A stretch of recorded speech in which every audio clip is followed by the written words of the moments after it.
आज আমি BA programme first সেমের class নেব।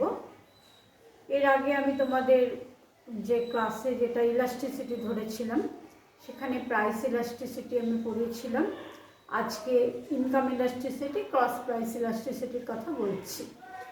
ইনকাম ইলাস্টিসিটি অর্থাৎ আয়গত স্থিতিস্থাপকতা, ইনকাম ইলাস্টিসিটি অর্থাৎ বাংলায় লিখে দিচ্ছি আয়গত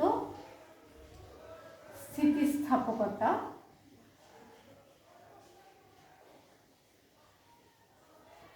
আয়গত স্থিতিস্থাপকতা এখানে ই ওয়াই বলে ডিনোট করতে পারো, ইনকামকে ওয়াই বলে ডিনোট করতে পারো। ইকোনমিক্সে সাধারণত ওয়াই বলেই ডিনোট করা হয়। সেটা হচ্ছে যে D Q by D Y into Y by Q. D Q কি? যেখানে ডিকিউ হলো আয়ের পরিবর্তন, চাহিদার পরিমাণের পরিবর্তন, চাহিদার পরিমাণের পরিবর্তন,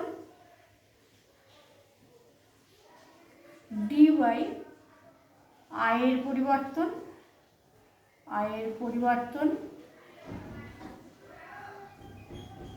ওয়াই পূর্বের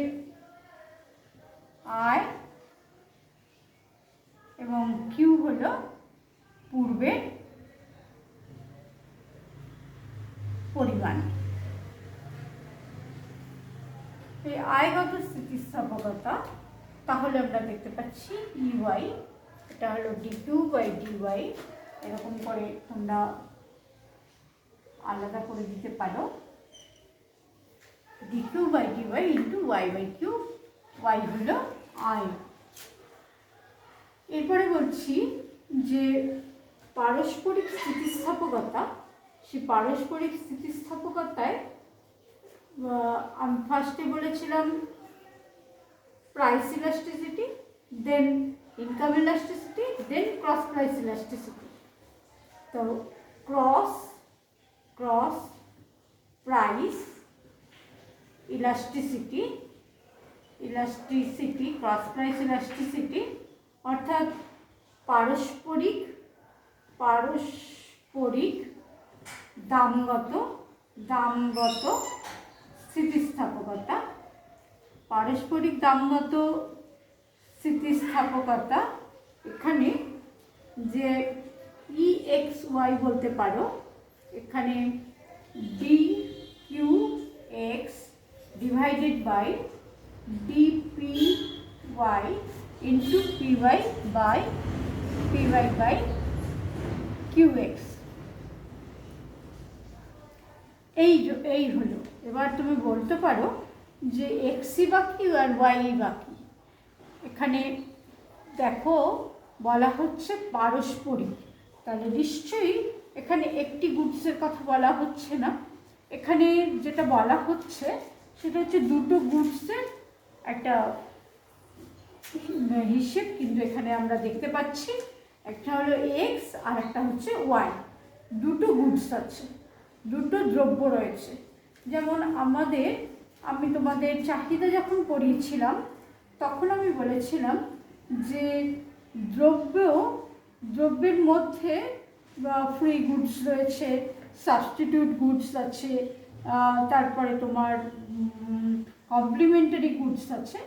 তো সেই ধরনের গুডসের কথা কিন্তু এখানে আসছে কি না, এরা হতে পারে দুটো যে সাবস্টিটিউট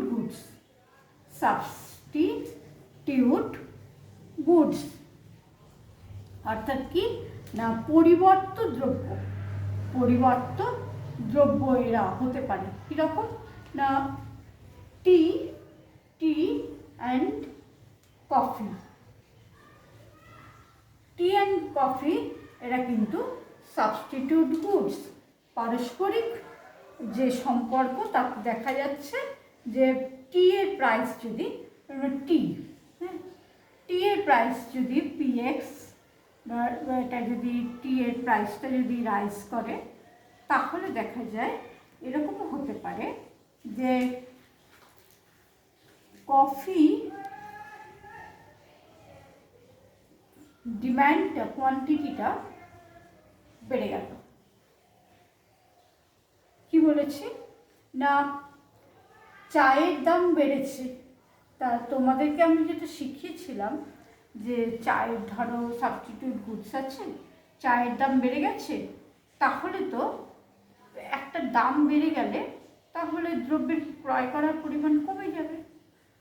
উল্টো দেখছি চায়ের দাম বাড়ার ফলে দেখো চায়ের ওপর এফেক্টটা আমি দেখছি না তাকিয়ে, উল্টো আমি দেখছি তার যে সাবস্টিটিউট গুডস আছে সেটা কেনার পরিমাণটা বেড়ে গেল।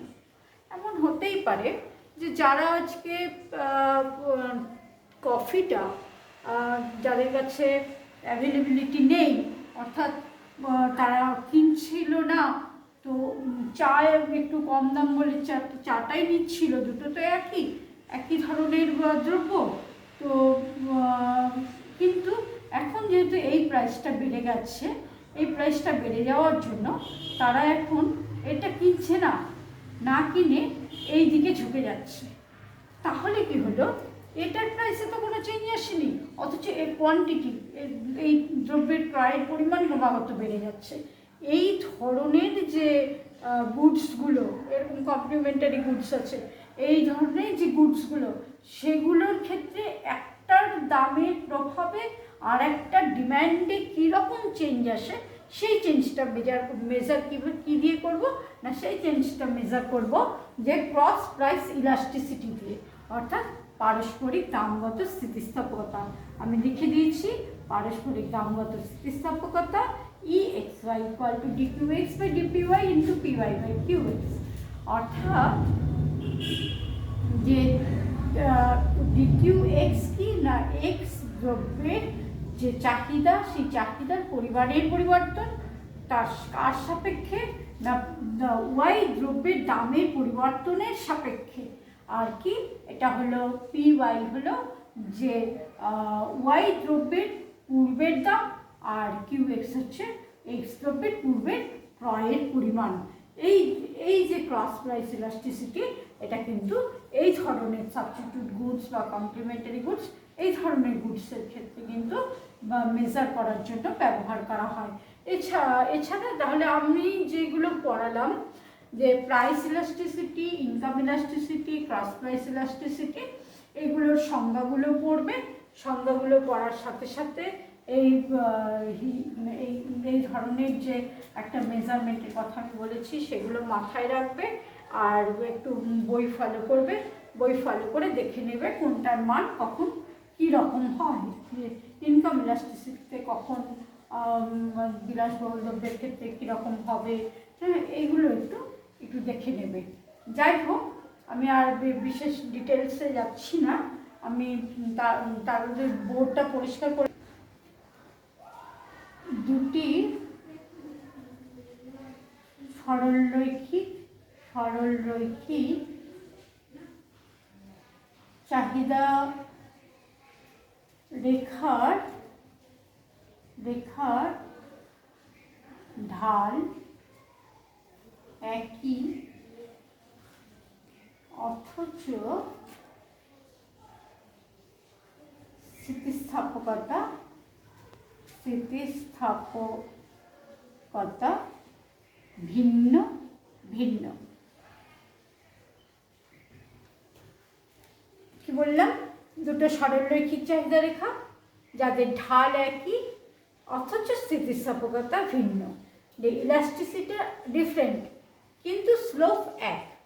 তা তোমরা যদি অঙ্ক তো খুব একটা এই সব বিষয়ে তোমাদের জ্ঞান নেই, আমি বলছি যে দুটো সরলরৈখিক চাহিদা রেখা স্লোপ তখনই সমান হয় যদি চাহিদা রেখা দুটো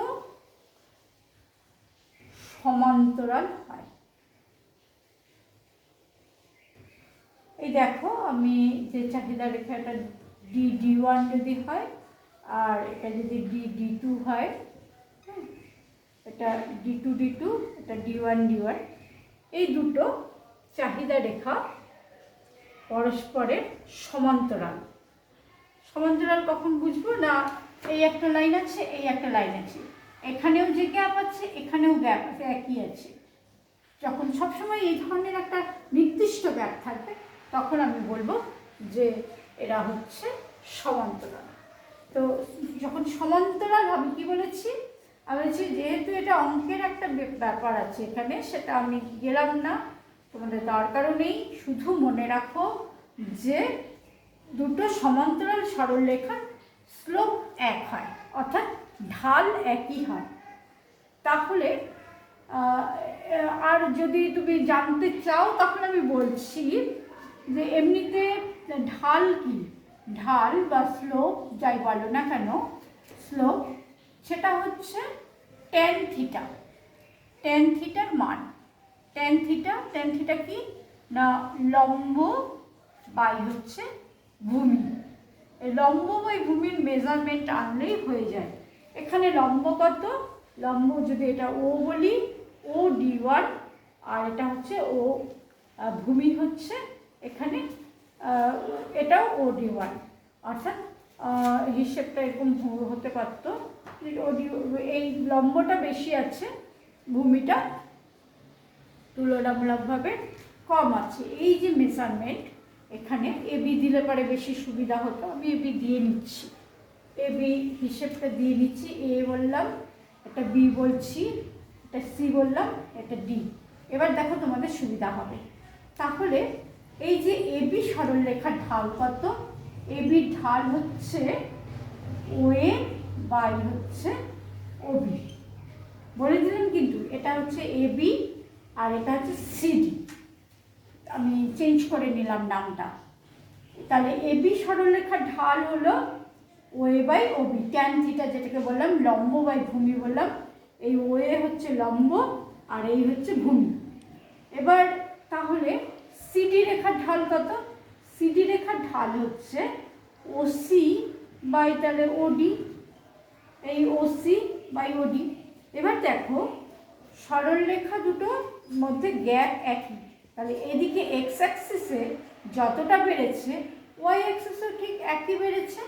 তাহলে এই দুটো রেশিও হচ্ছে ওএ বাই ওবি যা হবে, ওবি যা হবে সেটা ওসি বাই ওডির সাথে সমান হবে, অর্থাৎ স্লোপ একই, হ্যাঁ একই সাথে সমান, একই স্লোপটা একই হলো। কিন্তু স্থিতিস্থাপকতা কিভাবে মেজার করব, বিন্দু স্থিতিস্থাপকতা পড়েছি। বিন্দু স্থিতিস্থাপকতা নিশ্চয়ই তোমাদের মনে আছে। বিন্দু স্থিতিস্থাপকতায় কি বলেছিলাম না, যে কোনো একটা পয়েন্ট দিলে সেই পয়েন্ট থেকে তার নিচের অংশ ডিভাইডেড বাই ওপরের অংশ। তো এই আমি একটা প্রাইস নিয়ে নিচ্ছি। তো এখান থেকে এই হলো তোমার এই বরাবর, এটা যদি হয় ই, এটা তাহলে এফ, এটা জি এইচ আই। যাই হোক, দেখো যে ই বরাবর এখানে হচ্ছে কি আছে, ইলাস্টিসিটি। এবি সরলরেখার চাহিদা স্থিতিস্থাপকতা কত, এবি সরলরেখার উপর চাহিদা স্থিতিস্থাপকতা হয়ে যাবে এফ বি বাই হচ্ছে এফ এ। আবার সিডি সরলরেখার উপর চাহিদা স্থিতিস্থাপকতা কি হবে, জিডি বাই হচ্ছে জিসি। তাহলে F B by F A যা মান, আর জিডি বাই জিসি মান কি হলো ভিন্ন ভিন্ন। তাহলে F B by F A এটা হলো যা মান হচ্ছে, আর এটা দুজনে সমান নয়, জিডি বাই জিসি। এর থেকেই প্রমাণ হচ্ছে যে দুটো সরলরৈখিক চাহিদা রেখার ঢাল এক, অথচ ইলাস্টিসিটি কিন্তু আমি দেখছি ভিন্ন ভিন্ন আসছে। ব্যাস প্রমাণ হয়ে গেল। মনে রাখবে, আজকে এই পর্যন্তই।